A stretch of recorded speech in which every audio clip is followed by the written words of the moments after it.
Yeah, there were a few, and I think I sent you one that originally I thought it was okay, and then I said like, "Hey, what do you think about this story as an option?" And you got them and you read them, and it's like this is the dog's breakfast, as they used to say.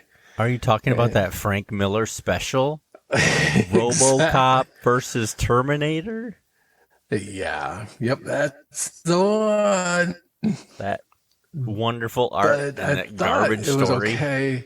Oh man, yeah, because it had Walt Simonson, doing some fantastic Walt Simonson art, Yeah, his and it art's made always beautiful. perfect sense. And I just remember the premise that the RoboCop design is what led to the Terminator. I thought, oh man, that's brilliant. Now, obviously, it can't be canon, but it can be, as far as like official, Terminator lore. But it was still a really, really good concept. Yeah, having reread it again, it's like, ooh, this is really bad. Yeah. I But that couldn't even initial read read, I issue thought I was 4. like, it wasn't too bad. Yeah, issue 4. Oh, I got up to yeah. 3, and then I went, I'm not wasting any more of my life on this story. You're listening to, and this is why I love comics. Andy and Mike!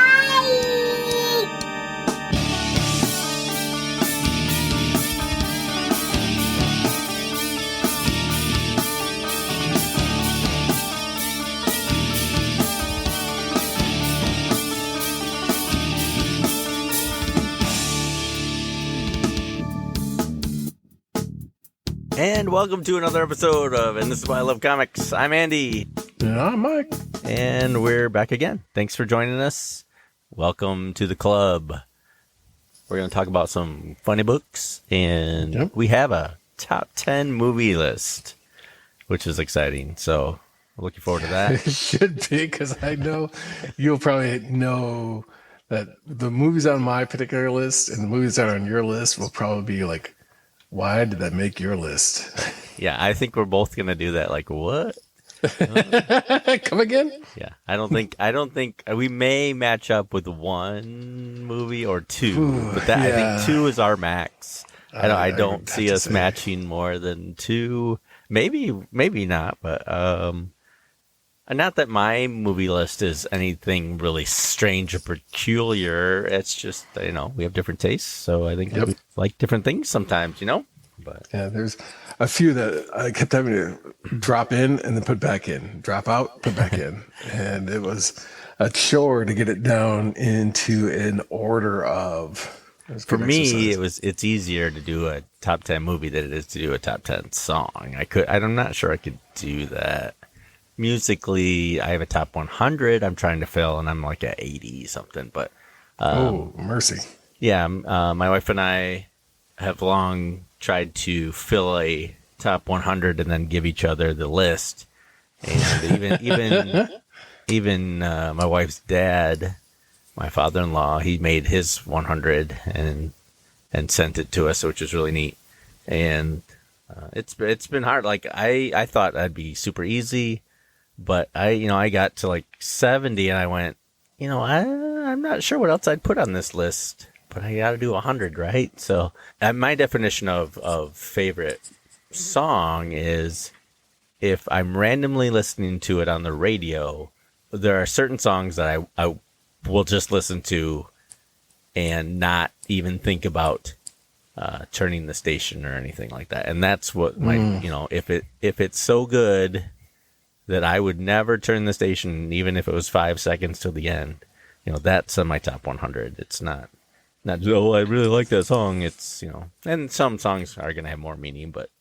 Now, have you ever gone this far and said, like, this is a song that I have arrived at my destination in the car, and I will remain seated in my car with the engine running to listen to the last bit of the song? Absolutely. So that's what, your top 10? Yeah, Katie just said Golden Earring, and I totally agree. Like, the Twilight Zone comes on, and I'm like, hey, I'm gonna drive around some more, or I'm just gonna sit here in my car. Yeah, I'm just kind of sitting there. Now, have you gone as far as even cranking it up the volume, even though you're not traveling, so you're not getting road course. noise? Yeah, that's right. You gotta crank it up. That's right. What was that commercial? Is that Freedom Jam? Yeah. Freedom Turn Rock. it up. Freedom Rock. Is that Freedom Rock? Turn it up. Turn it up, Freedom Rock, man. Great All your American 80s greats. rock hits and one Leonard CD. Skinner. I don't know if it was on the CD at that point. It may have been just cassette. Right, and vinyl. Yeah. 40 Flip great that American 8-track anthems. over. Yep. Wait, do you flip the 8-tracks over? I don't know. It's been so long. Yeah, it just made an awful clunking sound as a transition from one clunk. track to the other. I think I told you about that, how with my parents, they had that car that had an 8-track player. So I had it rigged that I had an 8-track to cassette adapter. And then in the 8-track to cassette adapter, I put a cassette adapter to a headphone jack. And then from the headphone jack, I put in a Sony Discman. So it was like 3 generations removed in order to listen to some music on a CD player. Connect this to this to this. Oh man. It was like you've heard of like the 6 degrees of Kevin Bacon. Well, this was like 6 degrees to listen to Kevin Bacon. Right, yeah. Have you had a good week this week? For the most part, I mean it It's a wasn't Monday. too We're bad. recording on a Monday, so not much of the Yeah, week so- is gone, but You know, I don't mind looking at the lawn, but then at the same point, you have to mow the lawn. yeah. And in our particular climate, we transition from like, oh man, good. We no longer have to mow the lawn. Oh no, you switch directly from mowing the lawn to shoveling the driveway of snow. Right.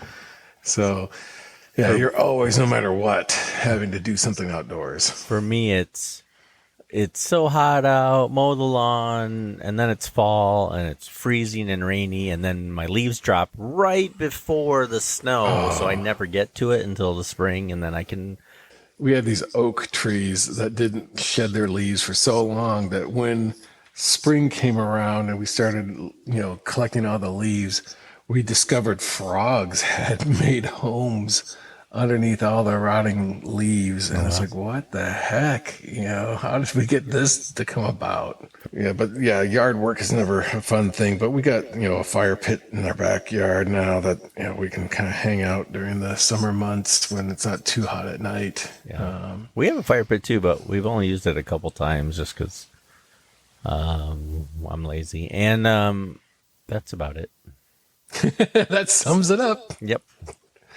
Yeah, that's the true American way. I It's got so- one, but I don't use it. Yeah. I got one and we used it twice and then it rained and I thought, screw this. I'm going inside. Yeah. Never to revisit.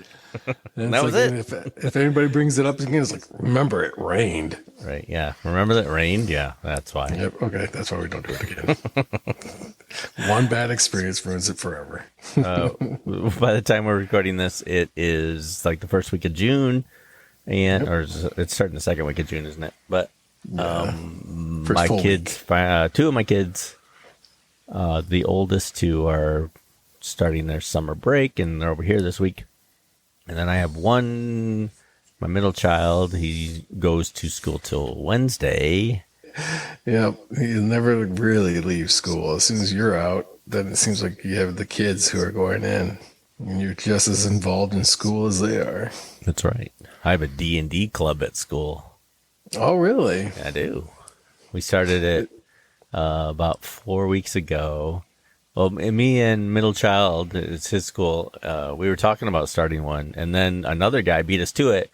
We saw it in the school like bulletin or whatever email that he was starting one and was looking for interest. And so I emailed him and said, "Hey, we were going to do one too. Why don't we team up?"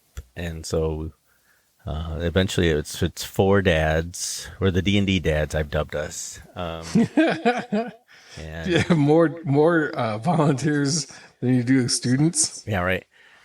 4 D&D dads. I started this, DMing, and we got about 16 kids, I think. Oh, Which mercy, was pretty really? good. So we broke up into a couple tables, and they've had a couple adventures, just some pre-generated characters. Generated characters. And, Pre-generated characters. And so it's been a lot of fun, and we're going to do it again next year, hopefully the whole year.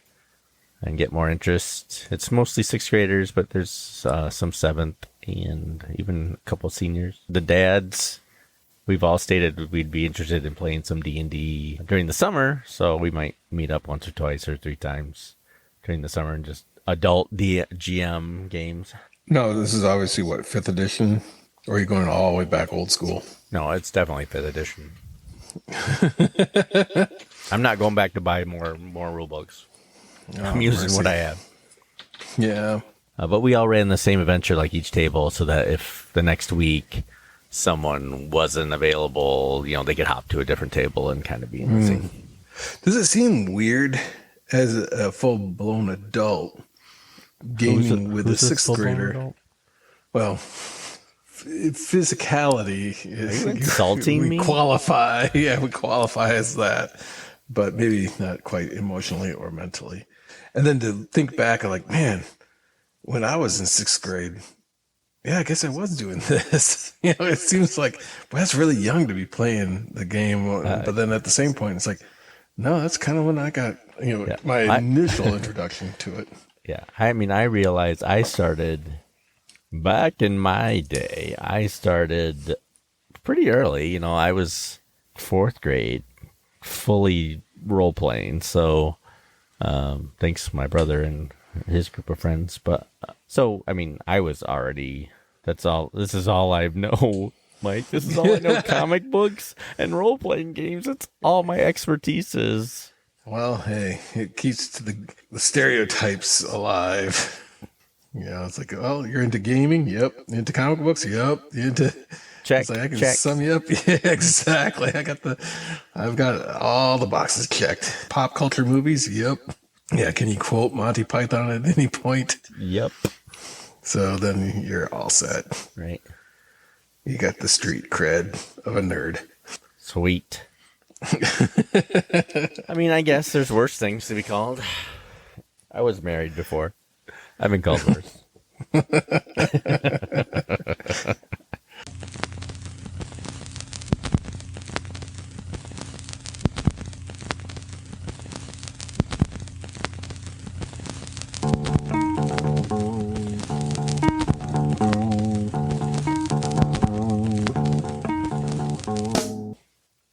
The book we're talking about, we've rotated through, publishers. 2 weeks ago we did Boom Studios, something Which that's is a killing the great children, book. which was immediately you should run and go get it. And theories we're reading DC's 6-issue comic book limited series by Darwyn Cooke, published by DC Comics in 2004. New Frontier. Yeah, we have gone to the New Frontier. There was a cartoon about it even. Did you see the cartoon? Yeah, I did pick that up. I had that for a while. I have what they call the commemorative, thinking like it's all sorts of fancy. Yeah, they didn't really do a whole lot. They just slapped a bunch of extras, not even behind the scenes stuff. It was just extras, snippets that they had from other videos. Yeah, I remember watching. I think I watched the cartoon before I read the book, and I bought it when it first came out. And I'm not sure why, because I hadn't read the book, so that I had no background to it, and I didn't like the cartoon. I recently rewatched it after reading the series and liked it a lot better. So I'm not sure where I was back then when I first watched it, but apparently I've grown or changed since then because I thought it was pretty good. Yeah, they've obviously had to truncate quite a bit of the story down. Yeah, they did. In order to make it the animated version, but they did a pretty good job, even though it's it's a little different. Yeah, they several characters are dropped or barely mentioned, but all in all, it captures the tone. Yeah, it does. And in some ways, and it's always tough because there's certain artists that, they made animated series and they would try to capture the illustrators or the artists, approach. Like they did an animated version of, I think it was called Public Enemies, that had Ed McGuinness's art for the Batman Superman comic. The animated version kind of looked like Ed McGuinness, but not quite. And then they did a Gotham by Gaslight and the Killing Joke. And Gotham by Gaslight was Mignola's art, and then the Killing Joke was Brian Boland's art. And they tried in some capacity to capture it, but never did. This one got a little closer. And the weird thing is that, with Darwyn Cooke, if I remember his career path, he had worked on like the animated series, Batman the Animated Series, and some of the other superhero DC comics of the DC animated universe. Yeah, he did. I read up a little bit on him. He definitely worked on those series. Definitely, and I say definitely because that's the word apparently I like a lot. He really did get influenced by Bruce Timm, and you can see it in his art. Kind of broad stroke issue that I was wondering is, if you didn't know anything about DC history or DC lore, would this comic work for you? I think it would work for certain scenes. Definitely, because there's that word again. It would definitely work. Thanks, Rain Man. definitely work. Every time I say definitely, I'll fill it in with a different word and post it with a very dramatically different voiceover. Assuredly, yeah. Or most certainly. Yes. But yeah, you're definitely your go-to. I think that when like costumed heroes arrive and you can see them, it would work good, but it wouldn't. Like if you didn't have any DC lore, you might not care about the colorful costume characters, but at least they can be recognizable. It was when you got Challengers of the Unknown meets Task Force X meets Losers. Losers, King Faraday, all these almost identical white characters that it got confusing. And I know the lore, and I know it seemed like in the writing he tried to differentiate it with the dialogue and calling them by their names a lot, and that helped. But there was a time when I'm going, is this the Challengers, or was this Task Force X, or who's is that Rick Flag? I'm not quite sure. But I understand what you're saying is maybe this story really doesn't hit unless you know some DC history, because it certainly goes through a time period. Golden Age meets Silver Age, and if you don't have any knowledge of those two distinct time periods, you're not gonna get the most out of this book. That's for sure. On an overall impression, before we dive too far into it, because we'll get into the weeds here, in my opinion, in a few seconds here, but I loved the book. I'm a big, fan of this era and the importance of the Silver Age, especially as DC Comics is concerned, and the return of the superheroes. And I loved how it captured the feel of, like you said, the transition from the superheroes, and then post superheroes were the monsters, and then transition from the monsters into the new heroes. And I thought it was like a really good book in that regard. And obviously Darwyn Cooke's artwork is phenomenal as always, and it's just extremely well done. But I mean, you almost had to have I even had this thing that's called the deluxe edition of the New Frontier, and it had like an annotated section in the back so that you could find out like what was he referencing on this panel, what was the reference here, and it's really deep. So it's kind of one of those books where you can read it for the surface level and you can kind of go, yeah, that was a good book. That was a lot of fun. And I can see how they kind of transitioned during this era into superheroes. That's great.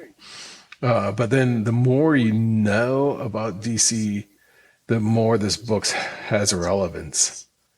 And, it's not quite like an onion where you just kind of peel away more and more layers and you find that there's a deeper level and a deeper level. It's like the Umbrella Academy had a lot more subtlety in it's like little references here or there. This one is more of the obscure knowledge base. This is like the Jeopardy of DC Comics. You know, Yeah. you really need to know the trivial in order to really get the most out of it. Let's talk about Darwyn Cooke. His art is, like you said, phenomenal. Like, I could watch that all day. I could have every book look like that art, and just my eyes would pop out. And his art style, while not George Perez, is wonderful, just refreshing. It's like, I don't know, it's hard to explain. It's old fashioned but new, and Yeah. it's just remarkable, his art style and what he can do with a few lines. His art style. It's a shame that he's passed too, and isn't making any more. Yeah, if you can get it, my favorite stuff he's ever done is, I believe he did 3, maybe 4 of the Parker novels. He did comic book adaptations of it. There was a series of books that Donald Westlake had written in the 60s. It started in the 60s, and he continued off and on to write them until his death in like 2008 or something like that. But he wrote them under a pseudonym of Richard Stark. But it's all about like this crime, I wouldn't even call him an anti-hero. He's just a thief. And all the capers and the heists. So these are basically heist books that he had done. And Donald Westlake wrote a lot of books with more of a humorous bent. So like Dortmunder is like a character that always, like, all of his heists inevitably go wrong and it never pays off for him. But this guy, this Parker, was more of the, like, he had everything down and he was like the best of the best. And it's phenomenal books. And they were originally set in the 60s when he started writing them. But then he kind of aged them up to be more current, and it didn't kind of work as well because it's like, how do you do a bank robbery in the age of credit cards? Right. And it was just like, it doesn't quite work. And he still wrote them. They were good, but they weren't as good. Darwyn Cooke was on a path trying to basically adapt, I believe, the first 3 or 4 of the novels into graphic novel form, and those are absolutely brilliant.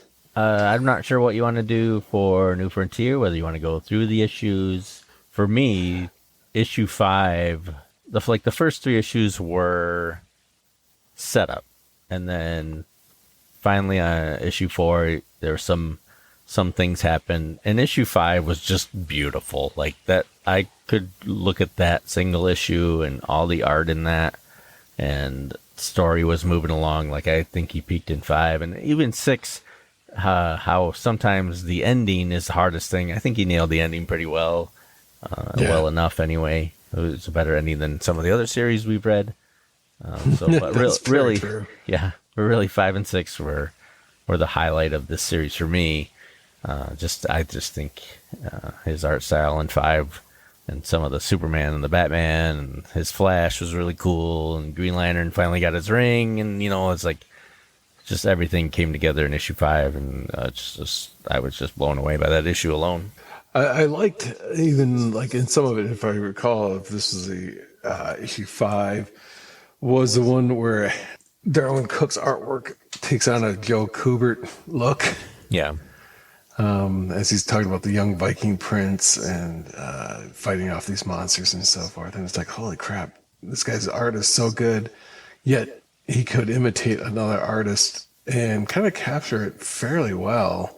Right. But it's without it feeling like it's jarring to the overall, like, oh, that's way too far removed art-wise. One of the key factors that I liked, and this is just something that, I don't know, it's probably been talked about in other venues and other places, but I like the fact that it was a monster. One of the things that kind of kept comics alive when the old superheroes faded. So in this book, they talk about the old superheroes as Justice Society fades away for reasons of, like, in this case, they put it into McCarthyism and communism and stuff. Yeah. Yeah. So the Red Scare. So they all kind of have to go into either hiding or retirement. So they go into retirement.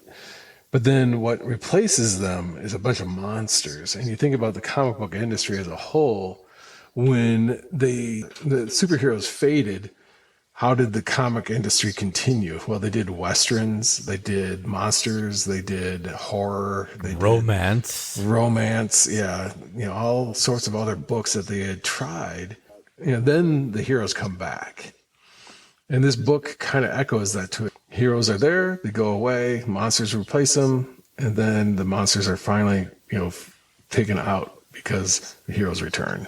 Now, there are a couple of things beyond that I kind of wanted to ask, but with some of the Golden Age heroes, there was some carryover amongst them. Obviously, Superman and Wonder Woman, they show up, and in this book, they did exist during World War II and on, And Batman.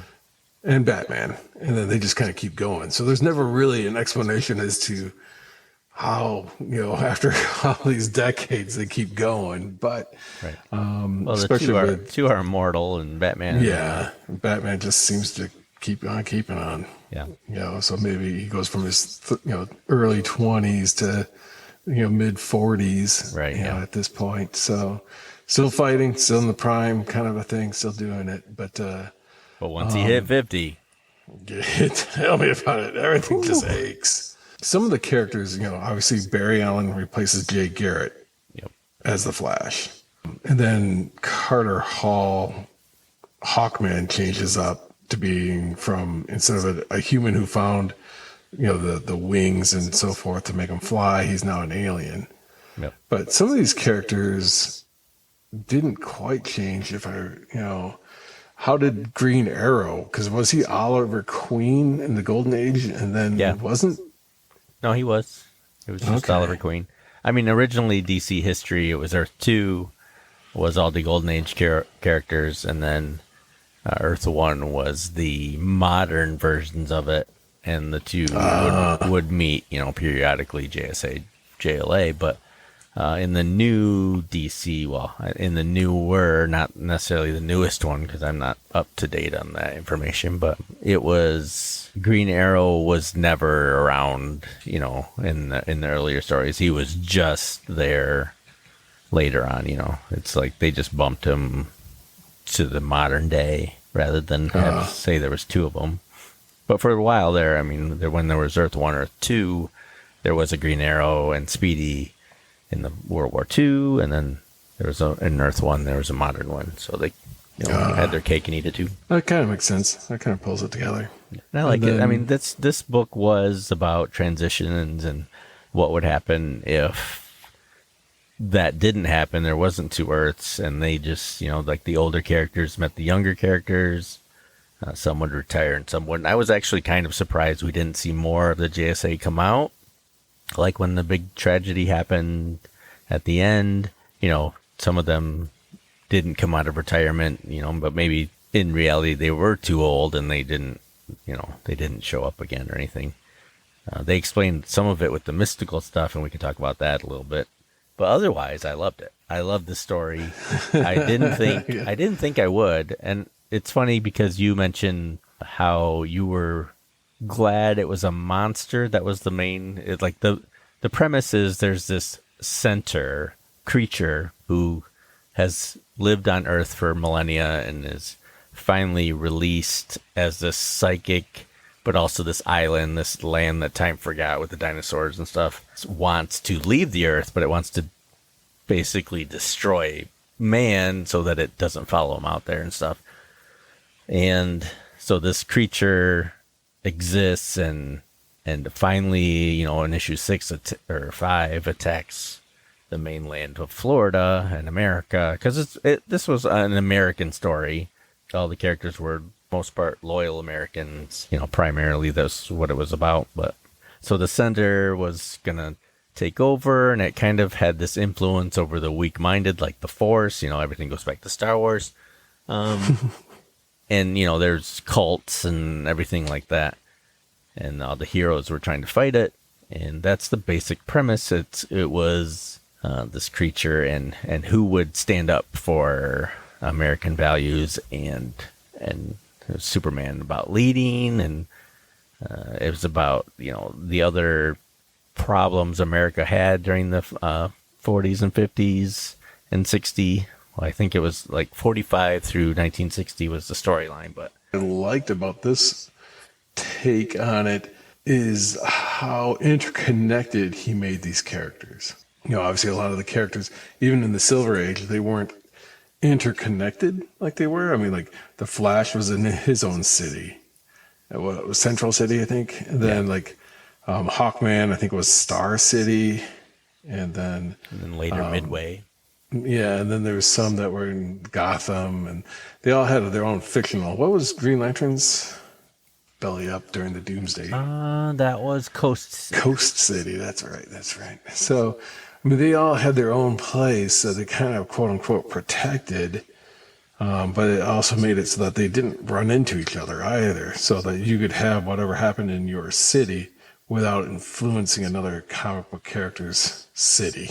So if you wanted Gotham to be as dark and gloomy as you wanted, that was fine because, the Flash could have its bright and optimistic, and so Superman in Metropolis would have cities of, splendor and wonder. So, you could have your cities without having them interact at all. But this story really did tie, or it made an attempt to tie almost everybody together in some way or another, so that there was a clear connection between Hal Jordan, Challengers of the Unknown, Superman, so they all... Yeah, they all knew each other or way. worked together or, especially the normal human adventurers, that group of characters that were after the superheroes, just the human sci-fi elements. They all seem to know each other or hang around each other. King Faraday and especially when there was a section of the comic when they went to see Wildcat Ted, what was his last name? Ted Grant. something. Fight a young Cassius Clay. Yeah, right. And that was cool to see. Him interspersing real world characters in with the fictional. But so Wildcat, a character from the JSA, but in the fight on the boxing, all these other characters out of costume are just hanging out as friends watching this fight go down. And, in the boxing ring. And that was really, because you saw Oliver Queen out of costume. There was a Selena out of costume. Dinah, Black Canary, all the characters just kind of hanging out. And again, kind of showing this really connected universe, which I don't think was true in the Silver Age, but in this book kind of paints it as if they were always kind of buddying up. Yeah, he kind of touches on a bunch of characters in the DC mythos. You got the Challengers of the Unknown. You have the Losers starting it out. You have Adam Strange mentioned, and then he shows up later. Ray Palmer, like all these characters you see mostly with previous to his powers, their powers, or they're just experts in their field or something like that. Even Barry Allen Flash, you kind of see him prior and then it almost like a after mention, and he got his powers, and then, suddenly he's the Flash and you see him with Iris and stuff like that. He really did a good job of interweaving the story. Martian Manhunter, he seemed to be a pivotal part, but I'm not sure what really part he played other than here's an alien on Earth, and kind of verified for some of the other characters that there were aliens, even though Superman was around for a while. I'm not sure. I felt like he was supposed to be this bigger part, and then he kind of does help in the last issue, but he wasn't essential like I thought, Martian Manhunter is a very difficult character because he's got such a odd collection of powers. I mean, Superman's got an odd collection, but this guy's even more so, from invisibility, intangibility, super breath, Telepathy. Super strong, and flying. It's just, but then telepathy. It's just kind of like this random, it's almost like they used like a random power generator, and they said, that's going to be Martian Manhunter. And it's like, okay. And interesting is that he uses the current, or, what was kind of showcased in, I think, the Martian Manhunter miniseries that Mark Badger did the artwork for, where instead of him always looking kind of like what you see him in the comics, they gave him a more alien, like that elongated head and more, jagged appearance. I'm surprised they didn't have him eating Oreos too.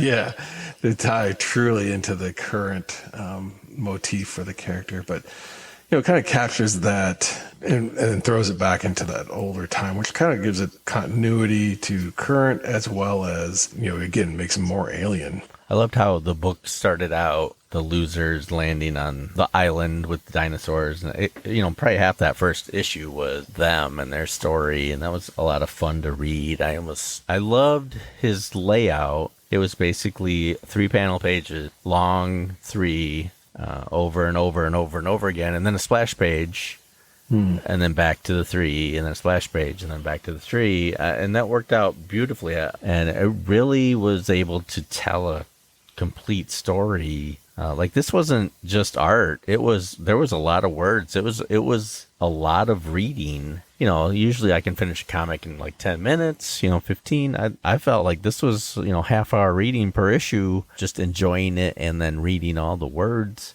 He really put his all into this story, and it really helped and played out pretty nice. I mean, like I said, it's not a perfect story. There's parts I didn't like, but overall, this did a great job on this series. I'm almost thinking this might be my favorite DC thing we've read. I don't know. Is that possible? Yeah, I think what's great about this is, and this is going to, paint a bad picture of myself. Unlike anything else we've read, this is the buffet of DC Comics. It literally has everything you can imagine and then some. In this book, it explains everything in the way that really makes DC shine, because it showcases the characters in their best light. Batman is terrifying in a way you haven't seen him in a while, but then they explain how and why he kind of changes. And one of the things about the adopted kid, Robin. Yeah, I was hoping to see Robin into more of it. But there's just enough of a sampling of it. Like, if you ever eaten at a buffet, you don't just go and grab one thing and that's all you eat over and over and over again. You sample this and this and this, but you never make a full meal out of any one of those things. And that's what works really well here, is that, you get just enough Black Hawk. You get just enough Dr. Fate. Well, you can't get enough of Dr. Fate, but you get just enough of, even, Jimmy Olsen or Adam Strange. You get just enough of these characters. You really like Lois Lane. Yeah, that was kind of surprising how much I was like, this character is actually really growing on me as far as enjoying what she could be in a comic. I liked that there was just enough of each of those characters that you didn't feel as if any of them overstayed their welcome. You didn't feel that any one of them was better than the others. Even Superman is used sparingly. He gets taken out of commission, and then it's up to the rest of the DC universe at that time to step up and fight off the center. So that I like that a lot. And there's a surprising number of characters that don't survive. I really liked his portrayal of Hal Jordan. I think he gave Hal Jordan more of a back history. This guy, you knew where he was coming from. You could see his love life, and you could see his pain about, fighting in Korea, and it just really fleshed out his background. So when he finally got the ring, I was thrilled, and I loved seeing this character with the ring initially and what he could do and not knowing what he could do. I wish there was a little more of him in it, but I love Darwyn's take on Hal, on the Flash. Like, it was just beautiful art, and how he fleshed out Iris and Barry a little bit. And he just did a really good job with the costume heroes, let alone these other characters that you knew a little less of. Not all the characters survived. I was reading the last issue, and they talked about Rick Flag, and he was in there a lot, the first 4 or 5 issues. And someone mentioned he had died, and I thought, oh, wait, he died? Rick died? Where did he die? What was that last issue? And I still don't know exactly what scene he died in, but, I had to laugh because our favorite character of all time, Aquaman, again was chosen to be in like 2 pages and then maybe 2 at the end. But just like in Final Crisis, he'd show up for a panel or 2 and then move on to the next character. It's like, that's it.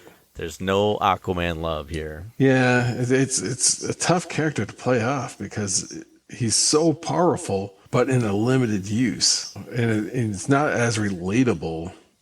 It's like, oh yeah, remember how much time we all spend underwater?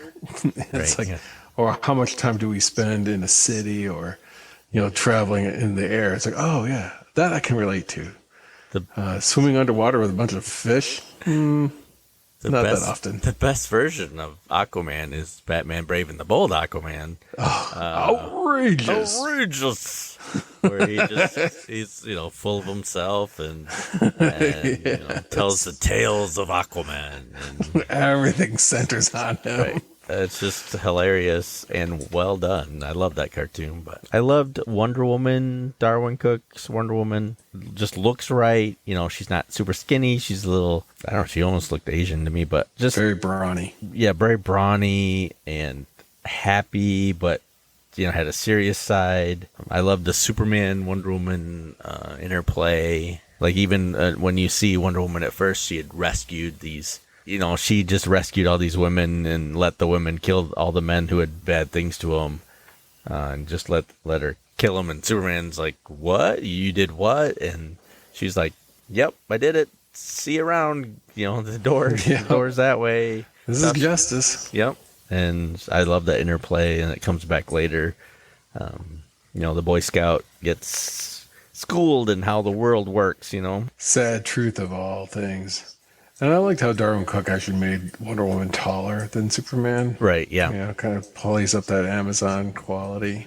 There's one thing I was going to ask early on, but this seems like a good time to ask it too. It's like there's 2 key scenes that are like, if you think about it, is it possible that they can do it? One is like the early onset of Barry Allen exploring his powers. So it shows him running, and then he's like, oh man, my shoes, they can't keep up. So he's relaxing and soaking his feet in the water to kind of cool him off.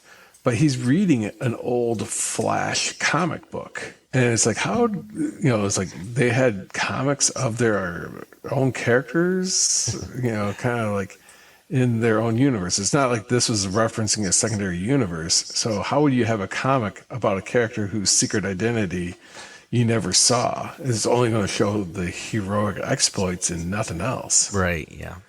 And was it was a Jay Garrick comic? Yeah.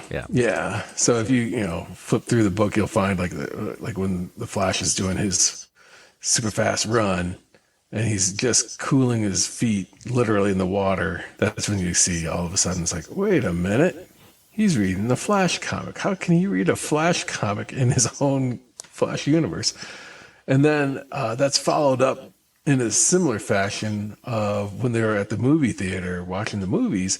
And it cuts to an animated short, and it's one of the Max Fleischer Superman. Yeah, I saw that. And it's like, wait a minute, because those clearly talk about Clark Kent and Lois Lane and all these things.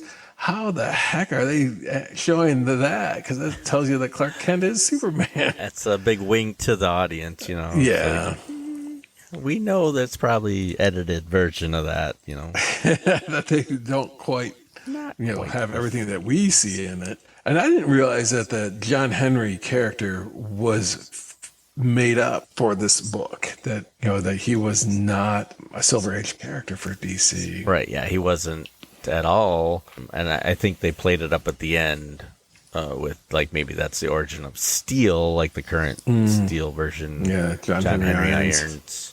Yeah, the All-Star Squadron in the 70s, well, in the 80s when they were publishing that, they had an African American character, Amazing Man, and he was from a previous rendition character of that, but I'm not sure when he was created.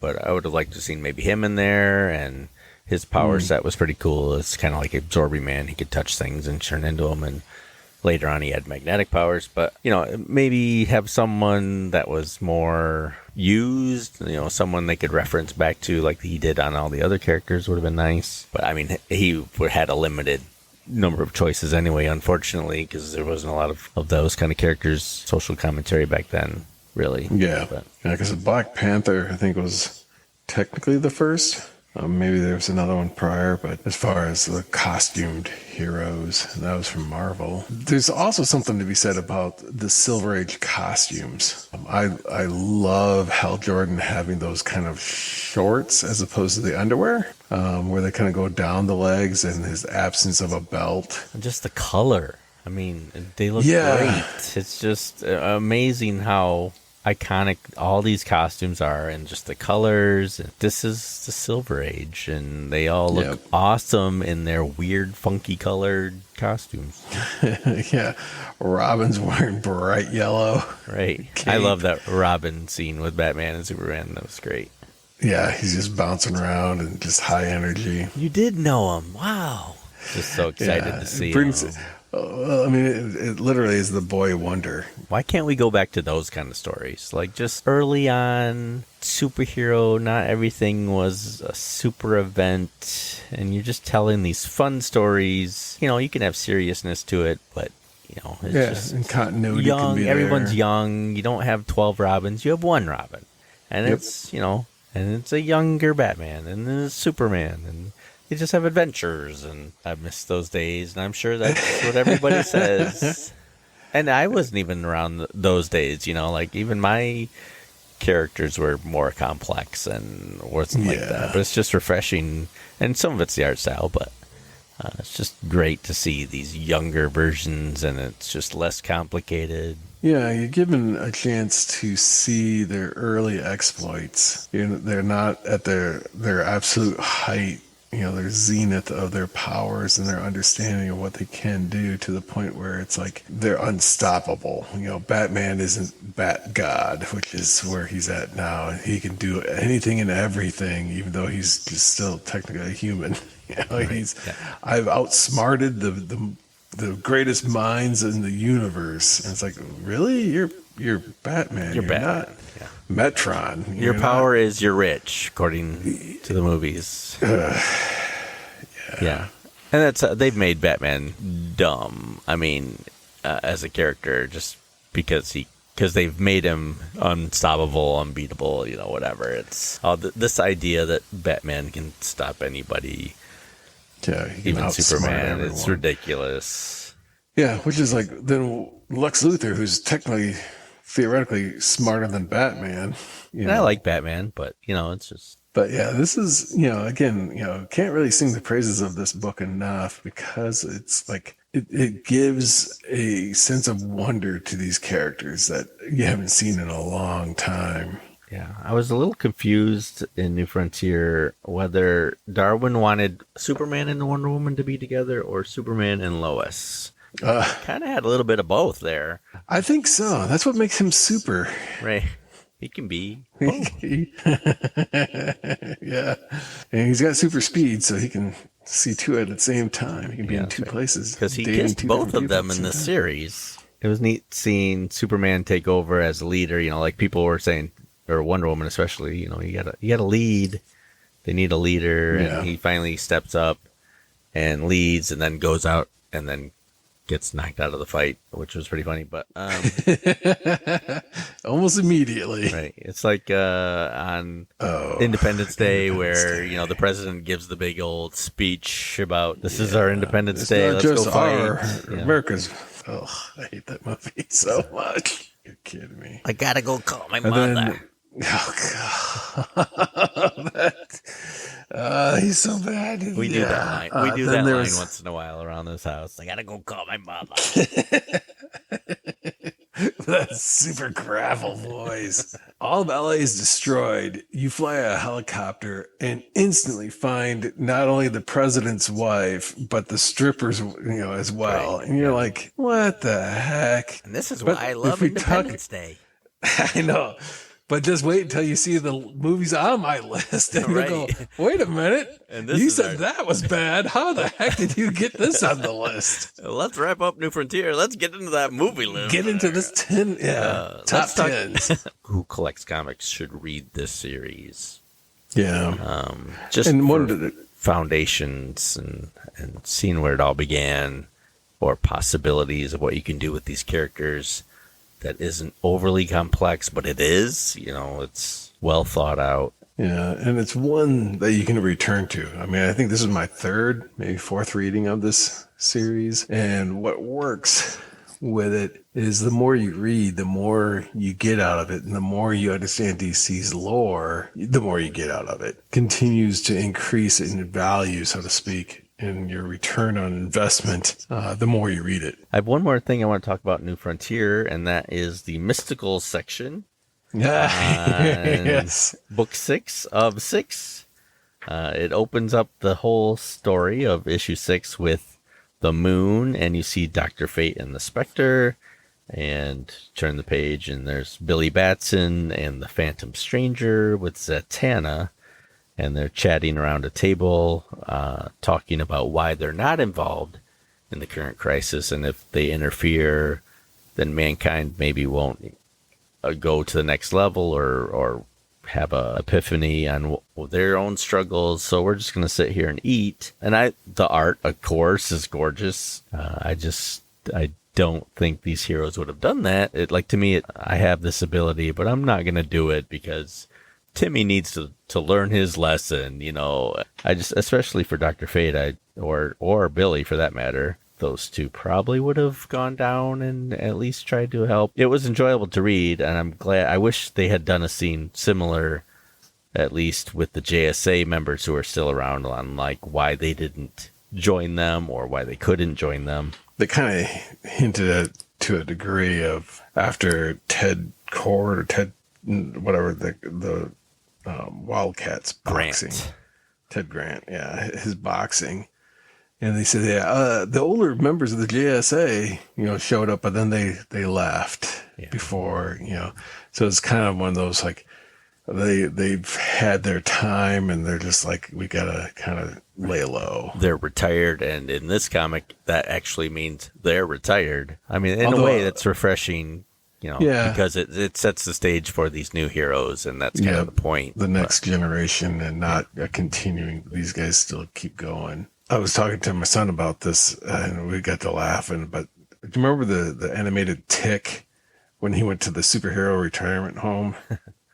And that one dude that was like, rockets from my sockets. Right, yeah. And he shot his eyeballs out. They fought back in an era, and they were the top heroes of their time. But here they are now, very, very much older and in the retirement community. Mermaid Man and Barnacle Boy for SpongeBob. Yeah, where they're well past their prime, but they can still be heroes, but they're just not up to the task like they might have been at one point. I'm filled with tinier men. That's what I was just about to say. Filled with tinier men. So ridiculous, but I loved it.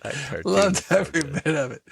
Oh, dang it. That was such a great show. I was kind of glad it only lasted a couple of seasons, because it's man, that's where it's refined like a diamond. It's these, every episode was just perfect. All in all, this has been a fantastic book. We kind of talked about this one in a different way than we've done any other book, because it was so packed. It was kind of hard. You can't even just kind of go page by page or issue by issue. It's a retelling of the origin of the Silver Age of DC Comics, but done with a very much a solid continuity and a direction and a clear focus by a writer-artist that will never be replaced. Well done, Mr. Cooke. All right, so coming up next, our top 10 movie list. This will be exciting. Stick around. Here's a little Thunder Chicken.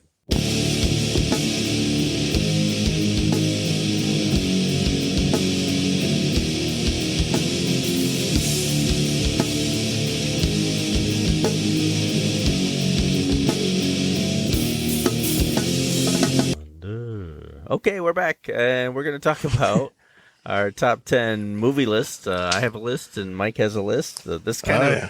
came to me listening to last episode. We were talking about certain movies and movies I hadn't seen, and I thought, okay, I have my list already, so let's just get Mike to do a list, and we can talk about why these movies. And I'm not going to get too detailed or anything. This is just fun. If I say the title, you'll know why I like it or not. But I do you want to do one and then the other? I know you've ranked yours. I have not ranked mine. Okay.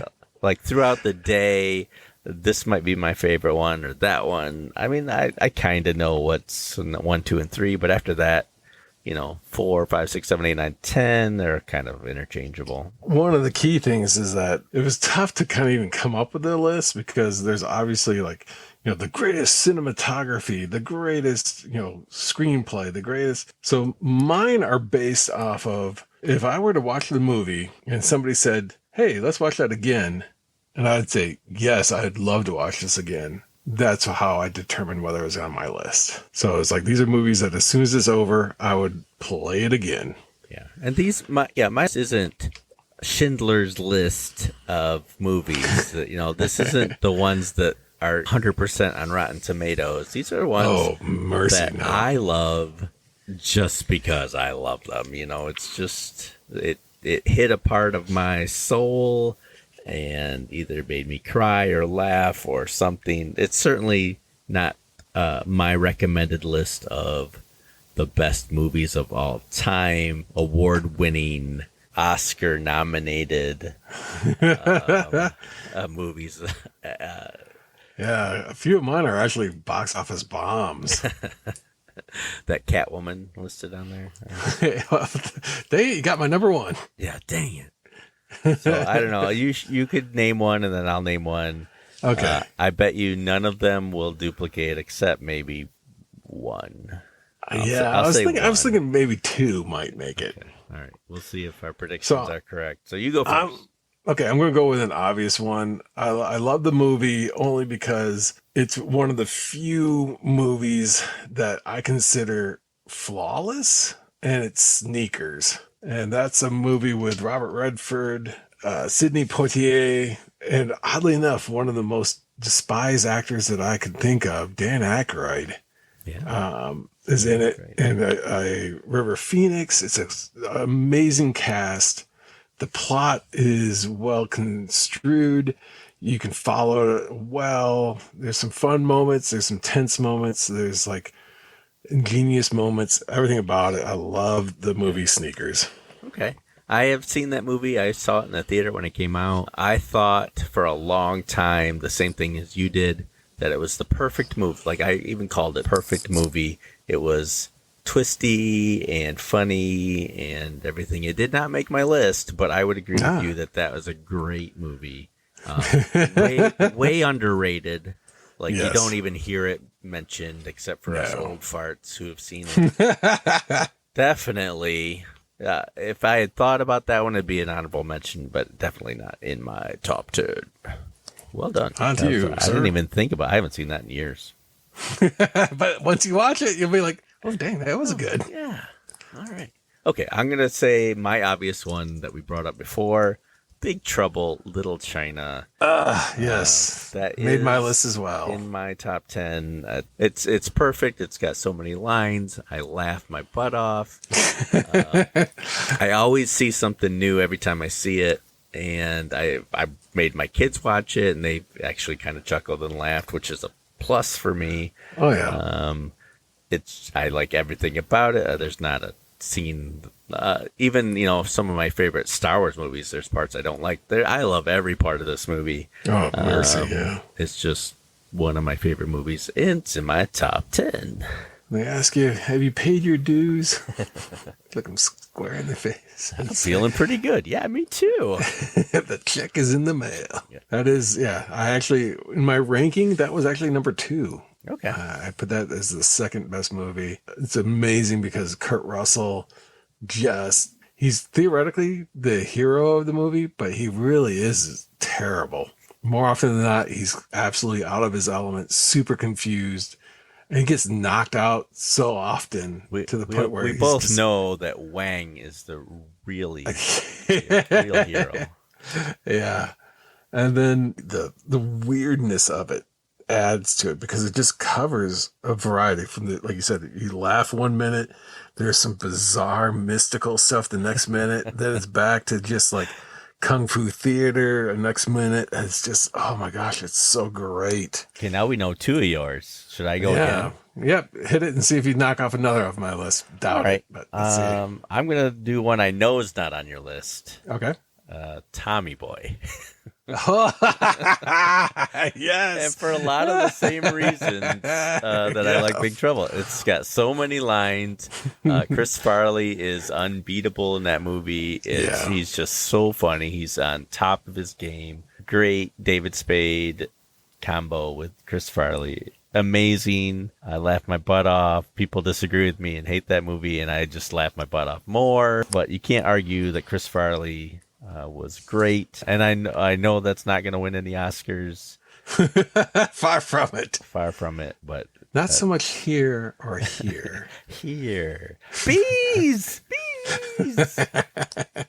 Yeah, those references will make sense if you've seen the movie. Batman in a little coat. I've done that in my fair share. Yeah. So that's number 2. I'll knock off. This was number 4 on my list, but I've already mentioned it before. So it's the Moulin of the Rouges. Moulin Rouge. I will watch that movie and watch that movie and watch that movie.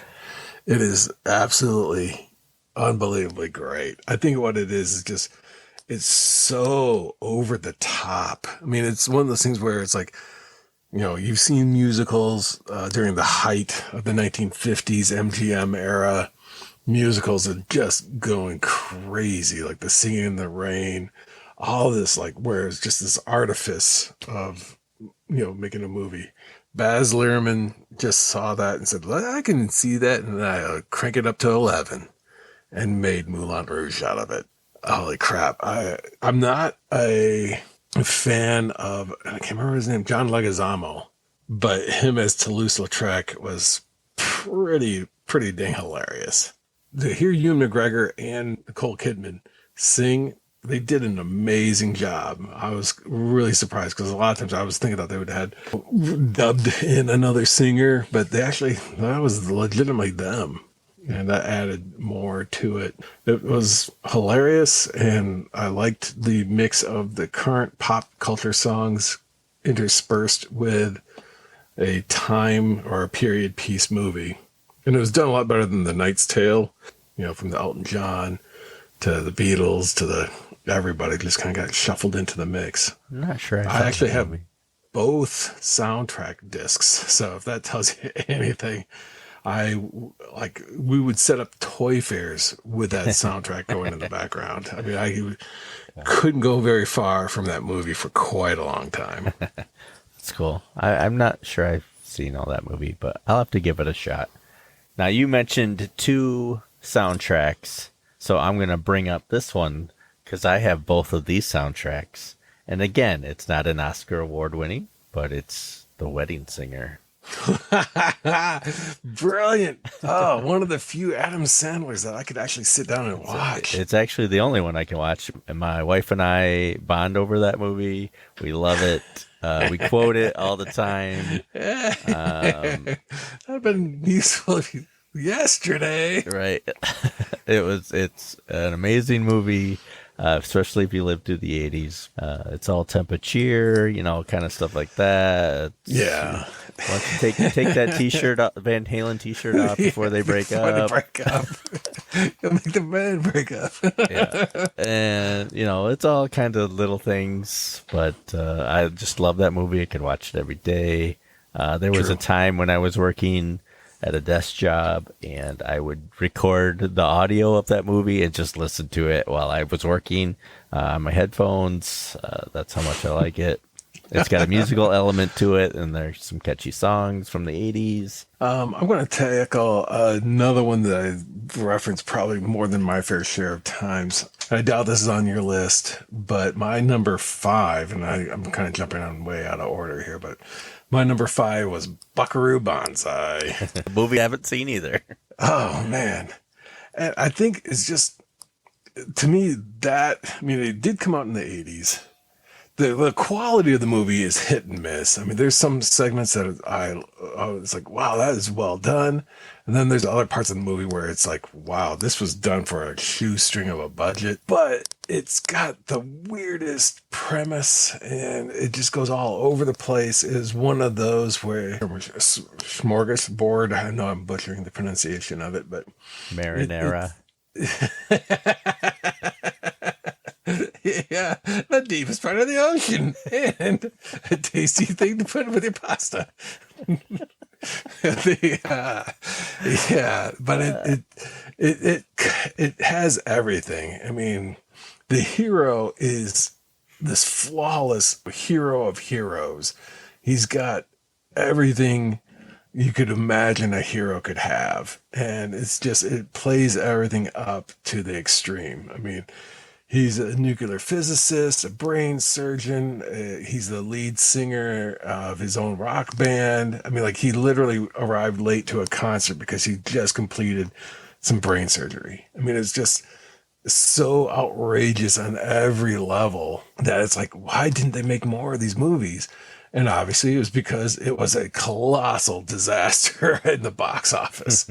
Bombed and bombed big. Got the novelization in paperback. I've got the Marvel Comics that did 2-issue miniseries recapping the story of Buckaroo Banzai. But yeah, Buckaroo Banzai, it was the 80s. And I still hold true that they modeled the actors' characters off of pop stars of the time, where Buckaroo Banzai, if you look, it's like he carries himself like Adam Ant did in the time, and Perfect Tommy was the Billy Idol of the time, and then Bruce Springsteen and all the other characters are some sort of derivation of pop culture. So it was just this amalgam of all things wonderful of the 80s. It's got John Lithgow in a role that he said he would love to return to. It was one of his favorite roles. In an interview, he had said that was it. And then Peter Weller, from that point on, I was a Peter Weller fan.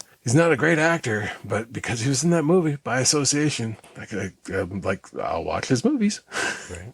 All right, just so you don't think I'm picking really bad comedies, I have one that I'm sure was nominated or won some awards, and that is Shawshank Redemption.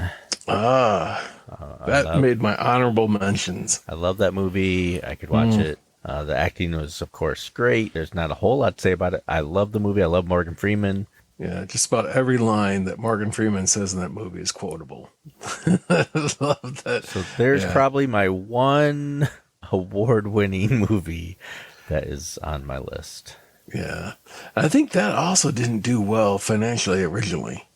I think that was not necessarily a blockbuster of a movie until it hit VHS, but then I think it also it did win some awards, and that kind of brought back some recognition to it. But I don't think it did extremely well in the theaters. The next one I'm cheating on only because it's one extended story, and it's the whole Lord of the Rings trilogy, the Peter Jackson. I had that as my number one, to be honest. I would watch. I've had so many butt-numathons of just every New Year's Day that I pop in the extended edition and I hit play and I do whatever I want to do that day, but the entire trilogy is done by the end of the day, pretty much. I may not have seen it all, may not have sat through it all, but my gosh, that has now been a tradition since the extended editions came out, and I've been doing it every New Year's since. Yeah, I mean, that's a favorite movie of ours. We're actually on a watch through now since we got a little bigger TV. We're rewatching it. We're about halfway through the first movie. But we do it when the whole family's ready to sit down and watch a movie. And that's probably an honorable mention for me. It didn't make my top 10, but I love that movie. I could watch it probably as much as you could, maybe not. great story, great acting. I read The Hobbit in 6th grade, and I've read it probably 10 times since then. I've read the other 3 books probably 5 or 6 times too. So, I mean, great story, and they did a good adaptation to it.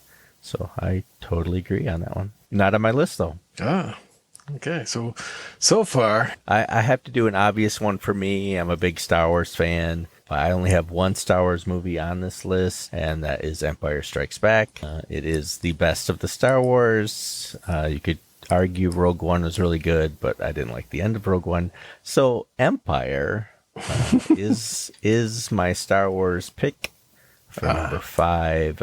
It is not perfect. Just like any Star Wars movie, you have to take it as is and just roll with it.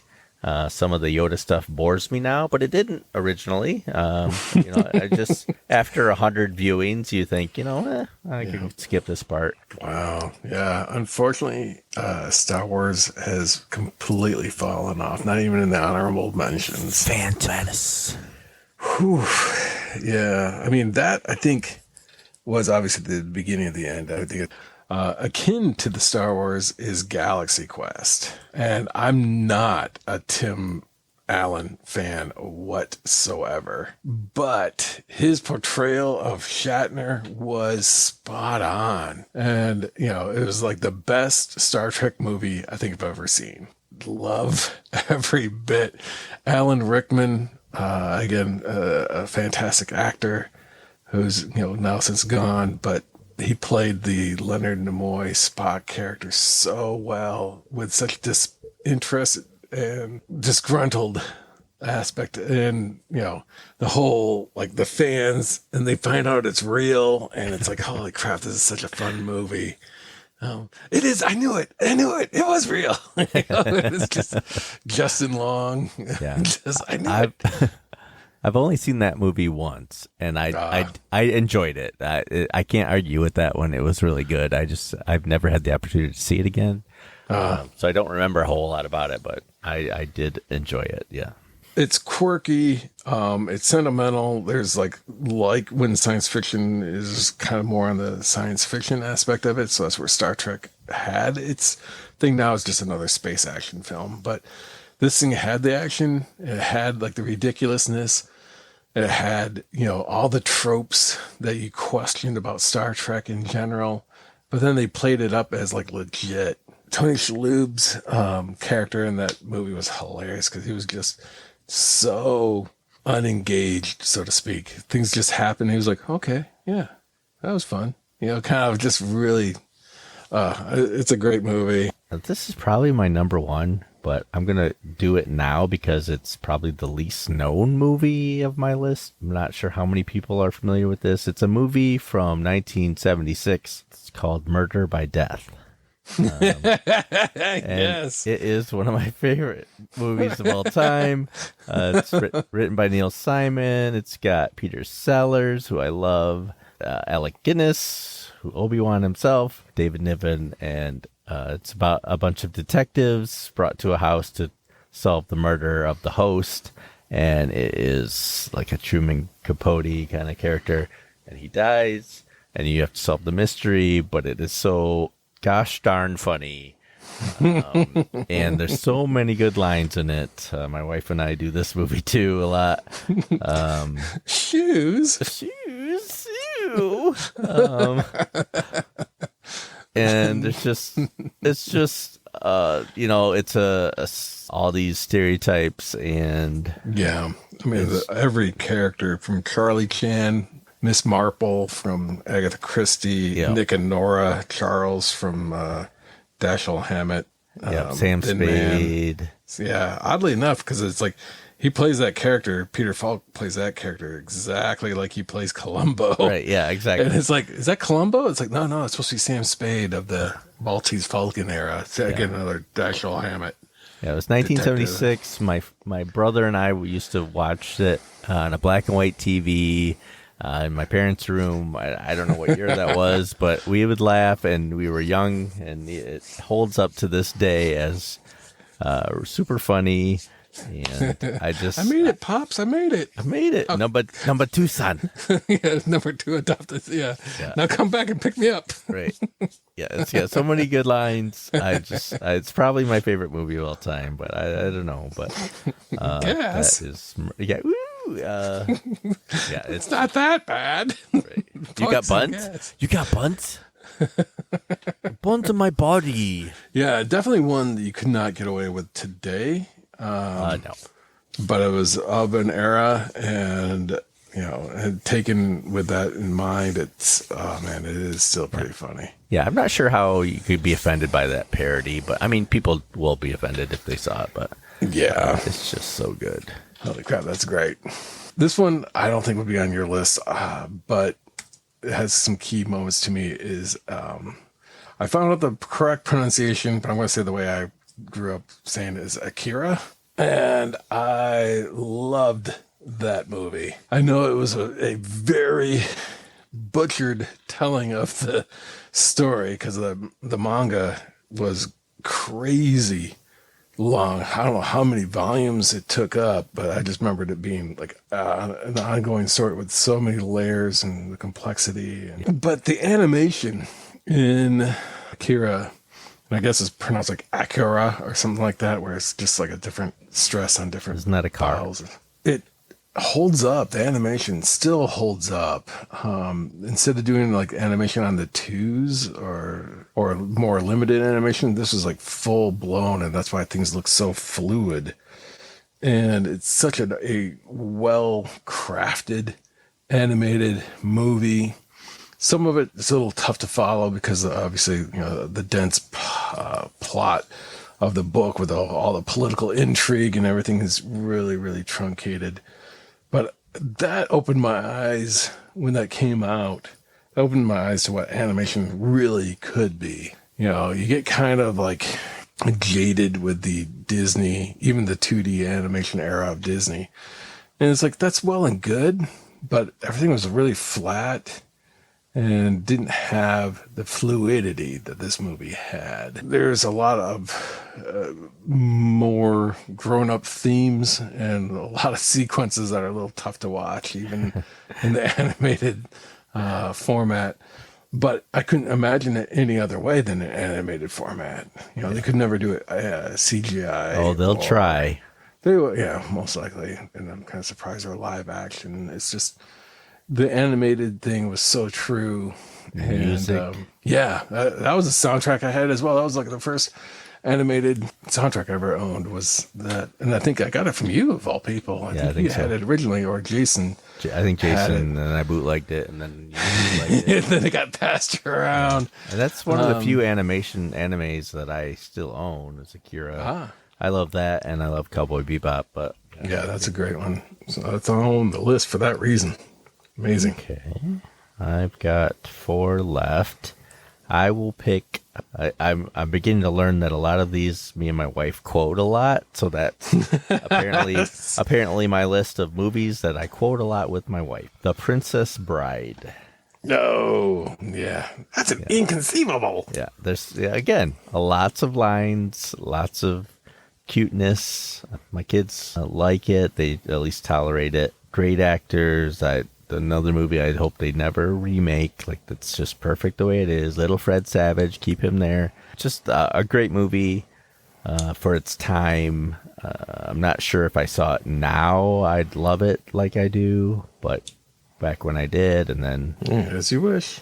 No, that is a good movie. I mean, again, it was perfectly cast. Some actors that I didn't know were in it, like Christopher Guest.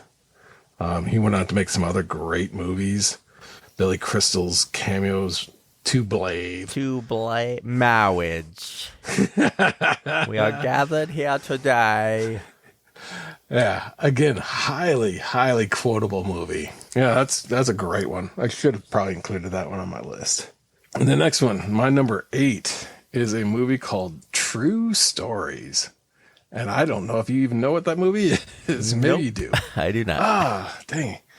So this is David Byrne of the Talking Heads, makes his own movie. And it takes place in this fictional town in Texas.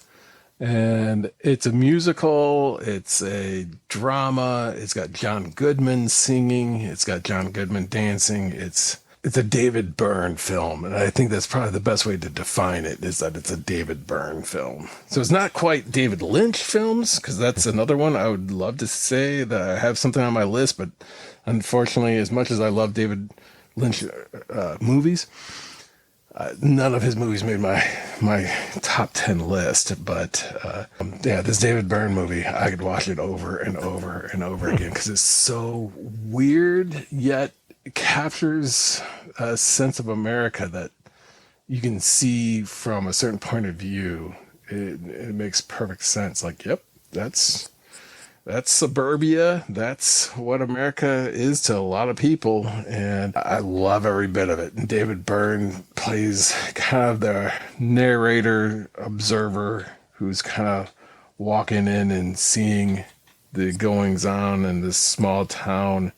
And the penultimate conclusion of it is a talent show that's fantastic.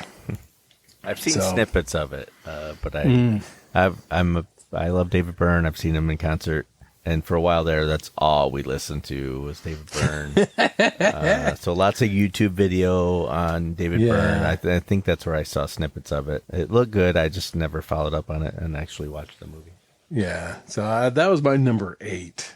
So it wasn't the best of the best, but it's right up there. Let's see. I have 3 left.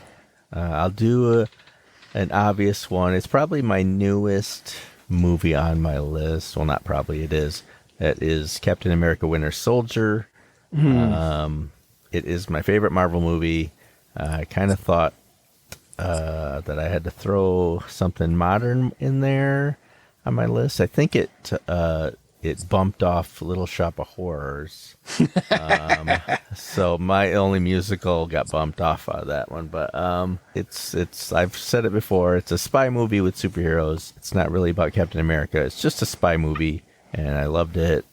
And not much else to say about it that I haven't already said. So yeah, I kind of wonder if Robert Redford was in it because of he was in the 3 Days of the Condor or something like that, which was just another phenomenal, and Sneakers, of course, but another phenomenal spy movie. So Robert Redford and spy movies kind of are hand in hand in many ways. My number 3 movie is Howl's Moving Castle, another anime. I absolutely, Studio Ghibli's films, Miyazaki's films were all fantastic. You could watch them again and again, and it's just this visual splendor, but I don't think any of them matched the apex that was Howl's Moving Castle. And I would watch that over and over and over again. Even the terrible Disney dub. Again, unfortunately, Disney got their hands on the Studio Ghibli stuff, and they got A-list actors to do the dubbing. yeah, And while it's not bad, it's just like you can't, in some cases, you cannot unhear an actor's voice and go like, oh, it's like Aladdin. That's Robin Williams, and you cannot separate the genie from Robin Williams, and it's like it kind of takes you out of the movie. But the Disney dub wasn't terrible. Christian Bale plays Howl, and he does a good job. The animation is fantastic. The story is just fun, and it's whimsical, and it's kind of weird twists and turns to it. Not a super deep story, and not one where you can kind of like wrap around going like, oh man, this is so symbolic of this deeper meaning. It's not like Moby Dick in the way of a movie that there's some deep symbolism or anything, but just beautiful animation. The colors and everything about it, just phenomenal to watch every moment. yeah. I think I like Nausicaa a little bit better than that, but Howl's is definitely up there. My wife loved Kiki's Delivery Service and Ponyo. So there's really not anything you can go wrong with those. During the Miyazaki, Hayao Miyazaki era, because his son just did the latest and went to CGI, and it's nope. I'm deciding which one I want to end on. I think I'll go the movie I could watch nonstop, Jurassic Park, the first one. Oh, It's the only Spielberg movie on my list. I think I love the movie. I remember going to see it at the theater, and the dinosaurs were great, and they did a great job with the animatronics, and it's a fluff movie. It's sit back, popcorn, and just yep. and watch the dinosaurs eat people. But that's what I like about it. It's I don't have to think about it. It's straightforward. It's all visual, little story. It's it's Pure escapism. pure escapism.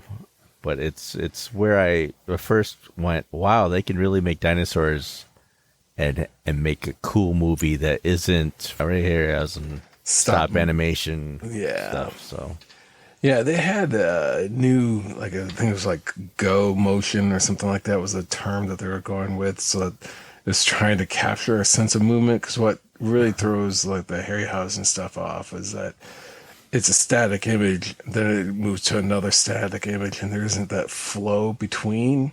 yeah. And this go motion thing was to capture that blur in between steps. But then, and they had done a lot of footage with it, and then they showed, hey, I think we can do this on the computer. And all of a sudden it's like, we're going this way.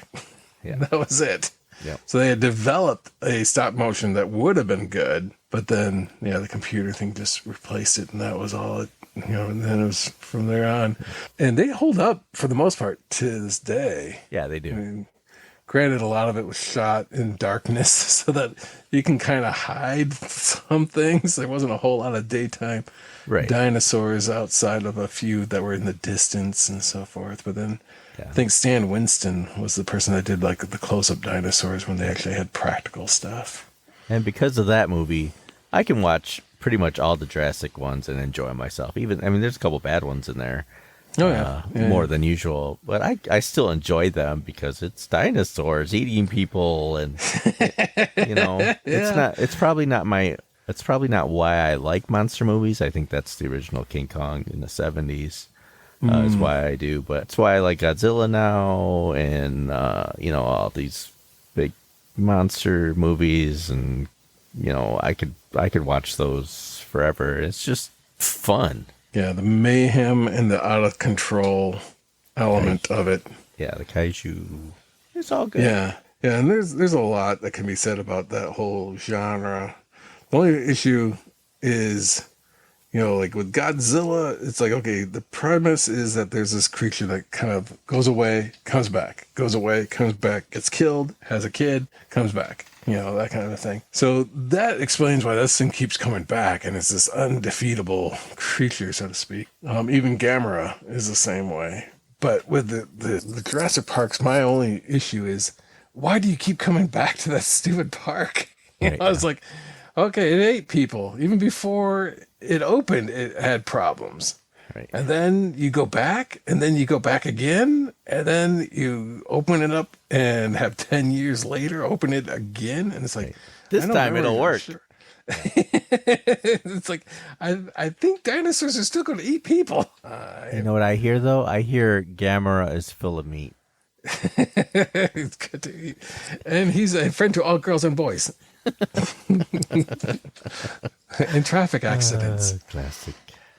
Oh, I love those movies. Now, they did do a really good series of Gamera movies in a more recent era. But back to my list, my ultimate, it wasn't my number one spot. The last one I think is obviously fitting, is the original Christopher Reeve Superman movie. I would watch that over and over and over again. That dude was so perfect in that role of Superman. His Superman, outside of, I think the Shazam TV show might have been on around the same time, but he was like my first superhero in the theater, and it was like, he was perfectly cast. He embodied Superman. Gene Hackman did a good job. Marlon Brando read his cue cards well enough. But the set design, you felt like they were on an alien planet. You felt the pain when Ford. What was the guy's name? Henry. Pa Kent died. Henry Ford. Yes. You've got me. Who's got you? Oh man, Margot Kidder. Yeah, there's another story about that. Yeah, me too. But yeah, she was great though. I mean, she's not your typical Lois Lane, but she was great. Yeah, and definitely of the eras. But Yeah. dang, Christopher Reeve, man. When Christopher Reeve was on the screen, you knew, one, the actor liked being that character, but then he also portrayed Superman as enjoying being Superman. It's like he goes and he rescues a cat out of the tree, just the same effort as he goes to, pick up a helicopter, and has that smile on his face the entire time, like, check this out, I can do this. This is great. And has that small town, charm to him, and just an enjoyment in life and not cynical in the least. I love That was Christopher definitely- Reeve. Yeah, he could probably have moved entire planets. I mean, he did, right? Yeah, he spun it back on its axis, depending on how, traveled back in time, where he moved the planet backwards. I like that movie. I love Christopher Reeve as Superman. I like the second one better, though, for that one. The second one, the only drawback is Richard Lester, who basically was the director of that one, put too many kind of cornball comedy moments in it. Out of sight. And then all this, oh, man. Do you speak jive? Oh, crap. Top Secret would have been on my list if I had thought about it. Right. Yeah, I'm that's a good surprised movie, Top too. Secret wasn't on your list. I'm also surprised that Michael Keaton Batman wasn't on your list. As much as I liked Michael Keaton as Batman, Jack Nicholson's Joker got kind of like, if you take into account how much in the movie has Batman versus how much of it has Joker, you're like, again, this is another Joker movie. I'm so tired of that character. It's just been overdone. Yeah. I actually think the soundtrack was the best part of that movie, but Which one? The Prince the soundtrack. Yeah, the soundtrack was Prince. The score was Danny Elfman. Yeah, I got both of those too. my last one, well known, it's probably my number 2 movie, and that is Steve Martin's Planes, Trains, and Automobiles. Another classic quotable. Classic quotable, which apparently is what half my list is, classic and quotable. Those aren't pillows. Right. It's just so many lines like Tommy Boy. This one is around Thanksgiving, and it has some really dark, deep moments, but still so many lines. The amount of F words that they say at the ticket counter. Oh man, that's got to be almost a record at some point. Just hilarious. I laugh every time. Yeah, definitely my number 2. Definitely. Number 2. For those keeping track. Yes. So Big Trouble in Little China, Tommy Boy, Princess Bride, Wedding Singer, Shawshank, Empire, Winter Soldier, Planes, Trains, Automobiles, Jurassic Park, and Murder by Death are my 10. Yeah, on my end, I had Lord of the Rings trilogy as one. Big Trouble in Little China. Our only match. Yeah. Maybe not in order of top 10, but definitely the only one that we compared. Howl's Moving Castle, Moulin Rouge, Buckaroo Banzai, Galaxy Quest, Superman, True Story, Sneakers, and Akira. That is a nice mix of movies. I did have Shawshank on my honorable mention. Then I also had The Shining and Bram Stoker's Dracula, the Francis Ford Coppola Dracula movie. I tried watching that a couple months ago. Tried. I just did not enjoy it. Nope. Nope. It's on the honorable mention, and it was not going to make my top 10 list, but there's something about, Gary Oldman, that dude is highly underappreciated as far as an actor goes. I rarely find somebody who you forget that's Gary Oldman. That's the list. Okay, I accept those as potential. There's a couple that I hadn't seen of yours, but that's okay. So if you agree with our lists or want to add your own list, let us know and we'll read them on the air. If not, we'll just make stuff up. And so if you want to contact us, and this is why I love comics at gmail.com. check us out on the Twitter. Check us out on the Facebook group. Join the Facebook group, and you'll get some inside information on what we're going to do next. Yeah, it was a pack full of goodness. Pack full of goodness. Go read New Talked Frontier. about great movies and talked about a great comic book. That's right. Go see a movie or two on our list. Let us know what you think. And this is why I love comics. I'm Andy. I'm like, And we'll bring you some Thunder Chicken and talk to you in a couple weeks. bring us some thunder. Thunder Chicken.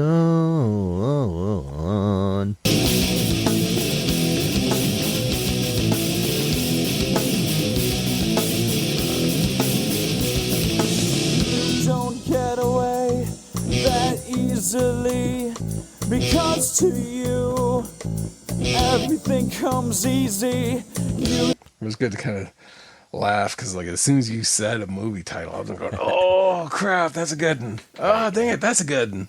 Yeah. So yeah, I appreciated that list. Yeah. In fact, I think yours is probably more accurate than mine because it's like, "Ah, dang it, that's a good one too."